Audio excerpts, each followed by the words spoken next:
Најголемиот национален празник многу жители од регионот ќе го слават на плажа во Бугарија и Грција. Главно станува збор за вработени во администрацијата кои неработниот вторник преку опцијата годишен одмор ќе го поврзат со работниот понеделник, со што на располагање имаат 4 слободни денови. Дополнително ваква шанса им се нуди и на голем број вработени од приватниот сектор, за кои вообичаено деновите пред и по ден се резервирани за редовниот годишен одмор.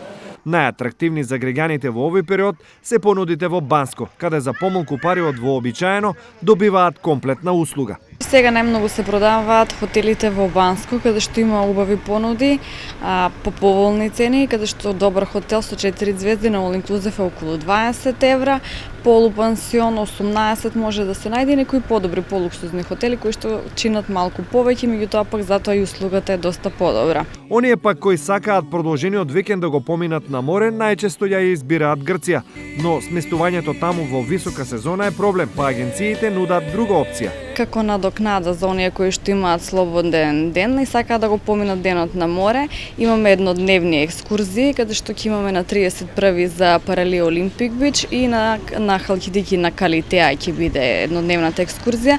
Исто така и за 2 август организираме еднодневни екскурзии. Освен во соседството, дел од жителите на регионот Илинден ќе го слават во Крушево и Пелинце, каде и годинава масовно ќе се одбележи годишнината од Илинденското востание.